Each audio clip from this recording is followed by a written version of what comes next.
Picture this. You give your students a writing assignment on the impact of social media to see their opinion. When the time comes to submit it, they hand it in confidently. The essay is filled with sophisticated words like proliferation and juxtaposition. Some of the sentences sound like this. The proliferation of social media has led to the juxtaposition of cultures in unprecedented ways. Wow, big words coming from post-secondary students. And you, like any other English teacher, would start questioning, can you use juxtaposition in another sentence? Or what's another word for proliferation? And the students smile sheepishly, almost innocently. But after a few more questions, you realize those were not their words at all. They belong to none other than artificial intelligence, or also known as AI. Good day, honorable judges and respectable audience. I am Ami Amnaida binti Hamid, an English lecturer at College Matrikulasi Kedah. My students learn English through the Post-Secondary English Language Curriculum Framework, or also known as PSELF. Now, under this framework, MUAD is one of their key assessments. But what matters most is helping them build the confidence to communicate beyond exams. And today, one of the biggest challenges they face is finding their own authentic voice in a world where AI can produce answers that sound polished but not personal. And today, I want to talk about how AI is reshaping education, not just the challenges it brings, but the inspiration it gives us as teachers to redefine our role. Ladies and gentlemen, across our classrooms, teachers are divided. Some are against AI. They see it as a threat to exam integrity, especially in courseworks and continuous assessments. Now, it is not unfounded. Their worry or concern is not unfounded. If students can click a button to generate essays, what happens to assessment validity? What happens to the higher order thinking skills, the very skills our Malaysia education blueprint demands?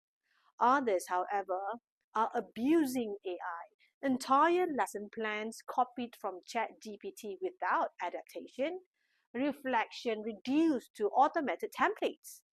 Yes, it is convenient, especially if you are teaching almost 40 hours per week. But what happens to the professional judgment, the creativity, the human fingerprint that defines good teaching? But that is not the worst of all. Some are simply oblivious, unaware that the essays they are grading or the homework that they are praising may not even come from the students themselves. But whether we resist it, abuse it, or ignore it, the truth is the same. AI is already in our classrooms and it is here to stay. The question is not whether we allow it, but whether we teachers, who are supposedly be the bearer of knowledge, know how to guide its use. How do we guide students to use it wisely without losing themselves in the process? Ladies and gentlemen, when students copy from AI, they remain at the surface, words without meaning, answers without understanding. Case in point, the words proliferation and juxtaposition in the essay I mentioned earlier. Surface learning looks good on paper, but it is shallow. Students cannot transfer the knowledge, cannot explain it in their own words, and cannot use it in a new situation. Deep learning, however, is very different. It requires understanding, reflection, and personal engagement. This is where constructivism comes in. The idea that learners build knowledge actively by connecting new information to their own experiences. For example, if I ask a student who truly understood the word proliferation to instantly make a new sentence out of it, they might say, the proliferation of bubble tea shops in my neighborhood has changed how my friends and I spend our pocket money. And as for juxtaposition, they could create the sentence like, the juxtaposition of traditional Malay wooden houses next to modern high-rise apartments show the contrast in our community's lifestyle. Now, these are not just dictionary definitions. They are words made personal, contextual, and meaningful. That is the essence of deep learning, and that cannot be outsourced to AI. But let me be more specific about what we are actually losing when students rely solely on artificial intelligence. Yes, of course, AI can generate flawless paragraphs in seconds. Yes, it can provide instant vocabulary and perfect grammar. Yes, AI can give students the language they need, but it cannot give them the understanding that makes language meaningful. It can generate all the right answers, but it cannot replace the thinking that creates wisdom. So here's the critical question we must ask. Can our students actually learn as much as AI can give? Because when we look closer, the limitations become clear. Ladies and gentlemen, AI cannot sense when a student's silence hides confusion. It cannot gauge learning gaps with empathy. AI cannot embed nilai murni, culture, or moral education into answers. It cannot cultivate identity, resilience, or originality.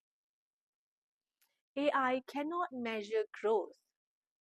It can score grammar, but it cannot see the joy in a student who finally dares to speak up in class.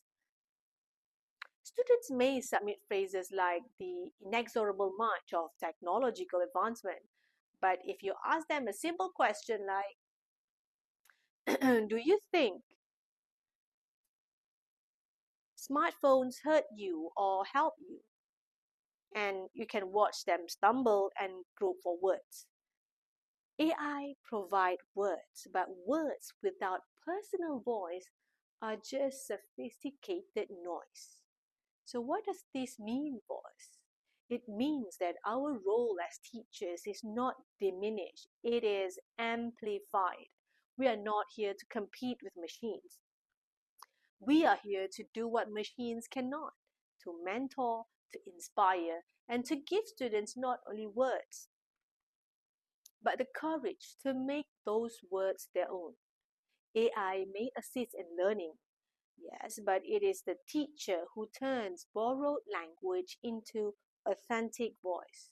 We cannot afford to be merely anti-AI, nor can we afford to be blindly pro-AI. We must be AI literate educators. That means teaching students to fact-check AI because it hallucinates, to question AI because it lacks judgment, and to adapt AI suggestion into their own voice.